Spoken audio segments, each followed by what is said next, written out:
waa salaam sama gars yi salaam ñu ngi leen di bëgge man xam nga waa town ñëpp ñu ngi bëgge sama gars yi xam nga subscribe yi xam nga that's your boy Elu 2K21 you know what I'm saying. waaw ñu ngi nuyu ñëpp xam nga di bëgge ñëpp xam nga if you know you know. You already know. That's your boy Ma Set Set xam nga gars yi make sure xam nga subscribe like comment xam nga. Yes sir, let us follow know. ñu tamit Instagram you know xam nga tey dañuy ñëw ak suñu benn numéro bu bees dañuy ñëw ak suñu benn sujet suñu benn grand bu ñuy wax Kilifeu. Right. Kilifeu bu keurgui crew xam nga nekk Kaolack mu nekk benn rappeur activiste boo xamante ne yàgg na teewal askanu Sénégal. Exactement. xam nga yàgg na teewal askanu Sénégal yàgg na fight pour injustice. tey nag moom moo am benn cas boo xamante ne ñun métti nañu trop. waaw kenn rafetlu ko quoi. xam nga nu cas bi demee. Exactement. xam nga ba tey mu ngi si réseaux sociaux ya ku nekk nag mu ngi siy wax affaire am ku nekk mu ngi siy wax lu mu xalaat xam nga ñun tam dañuy ñëw tey wax ñun naka la ñu gisee cas bi mais dañuy point yi ñuy développé tey xam nga day doon just xam nga 3 points la ñuy développé quoi xam nga maanaam xam nga gain bu ko filmé xam nga dinañu wax tamit xam nga si àndandoo ñaari nit quoi maanaam xarit lu ñuy woon lu am solo. bu ñu jógee foofu tamit xam nga dinañu wax Kilifeu moom xam nga si boppam quoi mais balaa ñuy commencer bandi dañuy wax si WhatsApp. waaw loolu lu jara wax la xam nga social media bi xam nga loolu lu jara wax la parce que instant yi média bi toll na foo xam ne foo nit ñi def très attention. très attention te muy dëgg. xam nga foog nga xam lu ngay wax xam lu ngay dugal. te muy dëgg xam nga. te muy dëgg. xam nu ngay doxalee parce que tey dafa mel ni nit ñi xam nga nañu am social media rek mais xamuñu nan lañ koy utiliser. waaw sooy xool dafa mel ni xam nga social media yi bu ñu ñëwee muy Facebook Instagram dafa bett xam nga dafa bett ñu bëri xam nga ñu bëri préparé wu ñu woon pour mu ñëw. moo tax lu si ëpp loo gis rek xam nga lu négatif la quoi. lu gars yi doon def di ko nëbb si suuf tey dañ koy fësal. moo tax tey ñun conseil bu ñu mun joxe mooy. nit yi nañu moytu xam nga social media looy wax rek xamal ne ki fii ba 10 ans wala ba 20 ans xam nga gars yi mun nañ ko génneewaat ne yow laa waxoon lii. exactement surtout looy wax loo xamante ne muy dem sa diggante yow ak sa morom make sure nga wax loo xamante ne suba buñ la indee tegaat la da ngay jaar ne yow yaa wax lii quoi xam nga loolu lañ leen di tey ñaaxlu ngeen bàyyi seen xel si ay yónnee WhatsApp message. na nice xam nga xam bu baax lu ngay wax quoi. voilà xam fooy teg sa tànk xam nga. mais bu ñu jógee foofu bandi dañuy ñëw. xam nga si you know gain bi xam nga xarit boo xamante ne affaire de vidéo bi quoi gain boo xamante ngeen like depuis 20 ans. waaw loolu tamit bandi loolu man xaw na ma jaaxal quoi. te loolu bëgg naa ñu xam nga ñu waxtaan ceeg gars yi. suñu xam nga gars yi ñuy seetaat. et tout parce que tey gis naa ne nit ki boo leen xamante 20 ans. 20 ans du xam nga du 2 ans du 3 ans. du 4 ans du 2 jours. du 2 jours exactly yeah. xam nga so nit ki boo leen xamante 20 ans ngeen di ànd. am na loo xam ne tey nice wul. est-ce que tu vois. so gars mi enregistré na ko xam nga mais question bu ñu war a posé wu tamit. mooy lu tax gain bi enregistré ko. lan moo nekk ci ginnaaw waaw question loolu lu ñu jar a xalaat la. loolu question bu mag la mooy fa nga daanale. xam nga lan le pourquoi like xam nga gain bi dem filmer ko léegi yow tey man ak yow bu ñuy ñëw di teg xam nga parce que affaire bi ñoom dañ nekk le 28 juin ah la ñu nekkoon xam nga ñu doon teg dilu visa boo xamante ne pour le 16 la quoi. xam nga pour le 16 juillet xam nga gars yi tukki quoi boobu moo nekk mooy première vidéo bu génn quoi. so xam nga man ak yow bu ñuy def man ak yow bu may sëkk dil ak yow xam nga yow nga may filmer rek dafa mel ni yow wóolu quoi wala yow am na loo xamante ne yaa ngi ko doon waajal. si suuf voilà am na lu nekk ci ginnaaw te man xaw ma ko quoi. exactement xam nga so lan moo tax tey gain bi ñëw xam nga di teg deal bi ak Kilifeu ba pare mu koy filmer lan la ñan ñoo nekk si ginnaaw like gouvernement bi moo nekk si ginnaaw daf ko bëggoon def pour yàqal ko waaye lan moo tax mu def loolu mu nekk nag question boo xamante ne xam nga point d'interrogation la ñoom xam nga gain bi rek moom mu mun ñu toog mu xamal ñu mais bandi tamit boo xoolee benn affaire am na quoi xam nga Leral TV boo xoolee moom moo gënee affaire bi posté ko ok yaa ngi comprendre te Leral TV ñëpp xam nañu tey dafa nekk chaîne boo xamante ne tey comme RTS xam nga même boo fii sax da nga koy gis quoi tey boo taalee Fox 5 xam nga ñoom xam nga gouvernement bi la ñuy liggéeyal quoi gouvernement bi la ñuy gën a jàppale de ce fait que lépp loo xamante ne rek xam nga day yàqal gouvernement bi dañ ko dugal soo Leral TV ñëpp xam nañu xam nga dañuy protéger gouvernement bi so ñoom ñoo publier affaire bi exactement est-ce que comprendre est-ce que am nañu droit ñu publier ko parce que Kilifeu moom bu muy def intervention Kilifeu nee na moom dina dem porter plainte instant yi ñuy wax ne ak yéen xamuñu la porter na plainte ou pas xamuñu procès bi fu mu toll. yaa ngi comprendre xamuñu instant yi ni procès bi fu mu toll. mais man sama gis-gis. bon Kilifeu yaakaaruma ne dina mën a porter plainte. parce que boo xoolee lii dafa mel ne ñu ne nañ la jàpp la main dans la poche quoi. est-ce que tu vois. bien vrai que. xaw ma ndax loi wu Sénégal bon ndax mën nga caméra nit ki sans pour autant mu xam ko tu vois mais lii c'est xam nga dañ ko jàpp la main dans la poche lii amul dara lu mu ci tey Kilifeu moom tey justice xam nga boo métti dina dal ci kaw est-ce que tu vois so loolu tamit bon yaakaaruma ne plainte boobu dina bu ko defee tamit dina am effet parce que comme li nga wax man jéem naa def ay recherche laaj ay nit est-ce que tu vois parce que soo xoolee tey fii loi bi fii tey xam nga damay jël exemple nit bu demee sàcc wala dem def naka sudul noonu mun nga ko ñëw enquête mun nga ko ñëw enquête comme gars bi mu def nga ñëw enquête ko xam nga filmer ko mun nga ko ñëw enquête nga filmer ko wax loo ko ay affaire comme gars bi nu mu doon forcer Kilifeu pour Kilifeu wax correct est-ce que yaa ngi comprendre mun nga ñëw xam nga forcer gars bi wax loo ko ba mu wax ay affaire après nga dem jox ko police. est-ce que tu vois fii mun nga ko def fii boo gisee tey xam nga benn affaire am ni si mbedd bi moo tax ngay gis affaire yu bëri ngay gis ni gars yi ñoo koy capturer seen téléphone filmer ko dugal ko. comme tey par exemple nga gis benn policier téye benn gars di ko maltraiter tey mun nga jël sa vidéo xam nga filmer ko même policier bi di gis policier bi du la mën a dara parce que loi bi may na la pour nga def ko loolu. léegi loi wu Sénégal man lenn laay laaj xaw ma damay laaj loi wu Sénégal man. xam nga lu ma foog mooy mun nga filmer nit comme gars bi nu mu def noonu Kilifeu filmer ko man foog naa ni ki du délit quoi man foog naa ni ki du délit mais su dee da ngay filmer nit ki di génne ay parties intimes xam nga loolu man foog naa délit la mais lii gars bi dafa ñëw mu xam nga mu wax loo Kilifeu xam nga Kilifeu wax yaa ngi comprendre. exactement ok loolu laa ko gisee léegi dañuy passer dem si xam nga. Kilifeu moom en tant que Kilifeu quoi yaa ngi comprendre. waaw affaire bi nu mu fa demee en gros.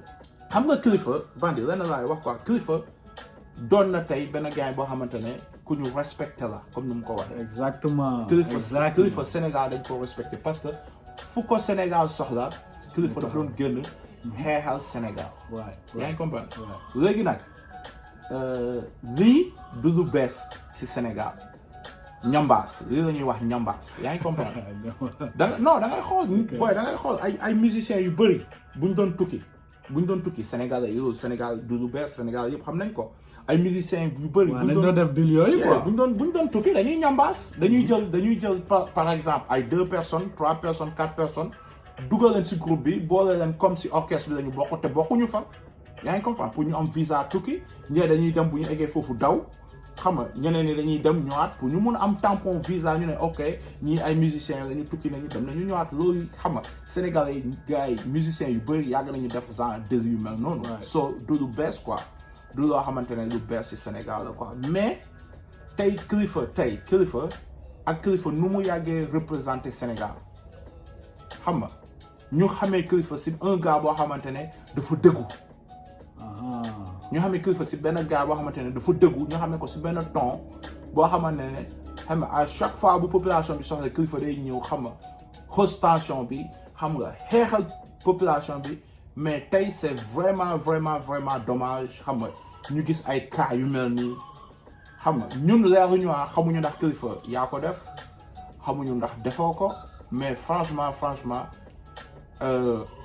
gënaluñu xam nga métti nañu mais tey bu ñu sañoon xam nga parce que ñun si dëgg la ñuy dox exactement mais tamit si dëgg la ñuy dox Bani lenn dafa am quoi xam nga Kilifeu comme nu nga ko waxee rek fu nga daanalee laay jëlee comme Kilifeu nu nga ko waxee xam nga dafa am ci lu muy dox dafa am ci yoon bu mu nekk xam nga moom ak xam nga bon corruption yeeg lépp da koy xeex quoi est-ce que tu vois donc pour moom ci level bu mu nekk ak ci lu muy dox amul woon benn affaire amul woon dara loo xam ne war na mën a bokk ci yenn cas yi parce que bu nekkee tey xam nga lii moom nekku ci woon tey gaan bi bu waxee ak moom xam nga dinaan ko non lii xam nga du sama jàpp yeah exactly mais tey gaan bi dafa ñëw wax ak moom génne xaalis jox ko so ça veut dire que lii ñoom sekkoon nañ ko avant. sekkoon nañ ko non sekkoon nañ ko sooy dëgg si vidéo bi da ngay dégg gaan di ko wax. sekkoon nañ ko avant xam nga ba pare Kilifeu moom tamit lu muy wootee. xam nga Kilifeu tey foo taxaw nañ naan Kilifeu dafa dëggu xam nga fii gars yi ñun ñëpp nañ ko respecté mais tey lii dafa waroon def tout ba lii xam nga waru ko woon dal quoi parce que lii nañ ko jàpp amul dara lu mu mën a expliquer. ba xam nga ba justifier cas bi quoi. est-ce que tu vois amul dara lu mu mën a justifier. mais ñu ngi koy ñaanal xam nga mu doon cas boo xamante ne xam nga il va nous prouver le contraire parce que ñun Kilifeu dañ ko ndaw xamee wuñu ko si lii. soxla nañu moom xam nga mu prouver ñu le contraire parce que gën na def benn sortie boo xamante ne même man sax dama jóg yuuxu ne wóy xamoon naa Kilifeu xam nga deful lii mais après. gars yi génneewaat beneen vidéo. non mais xam nga gars yi génneewaat beneen vidéo léegi vidéo bi xam nga dafa vidéo boobu ñëwaat xam nga gënaat jaxase affaire yi quoi man instant yii lu may wax rek mooy na xam nga na leer. na justice bi def na justice bi def liggéeyam parce que tey xam nga ñoom dañu woote NTS ñu dañu woote un nouveau type de Sénégal tey foog corruption bi jógee Sénégal parce que ñun corruption moo ñu sonal suñu dëkk pour mu avancer. foog corruption bi génn Sénégal. exactement est-ce que yaa ngi comprendre corruption bi génn Sénégal ay ñaata cas d'urgence ñoo am Sénégal kaw booy bi bañ a moo koy métti mais ñaata cas d'urgence moo am Sénégal ñoo xamante ne fii la leen di fajee. ñooñu naka la ñuy def pour ñu ñëw. mais yaa ngi comprendre. Bani dara dafa am parce que ci vidéo bi maa ngi dégg gaan bi ne xale yi ñoom foofu lañ juddoo. est-ce que tu vois mais xale yi bu nekkee foofu lañ juddoo lu tax. mënuñu am problème pour ñëw fii. mënuñu am problème passeport bu nekkee fi lañ juddoo automatiquement ñoom dañuy am nationalité. mais gaañ bi boy gaañ bi daal xam nga le problème bu mag bi mooy lan moo tax gaañ bi filmer affaire bi waaw gaañ bi dafa mel ni dafa xamoon ni ki Kilifeu da koy teg dil wala dafa filmer woon affaire bi pour daaneel Kilifeu ak ñan ñoo nekk si ginnaaw lan moo tax gaañ bi filmer waaw loolu tamit foog ñu leeral ko Cerno ka xaw ma naka foog ñu leeral ko bu baax foog mu leeral ko même le gars sax moom tamit bu dee Kilifeu day dugg moom day dugg parce que moom complice la yàgg na ko def yàgg na ko def parce que boo xoolee tey ci mbiru passeport de un rek parce que maa ngi dégg ñu naan passeport diplomatique Bani passeport diplomatique du noonu nga koy amee. civilien du am passeport diplomatique. boo déggee ñu naan diplomate moo tax.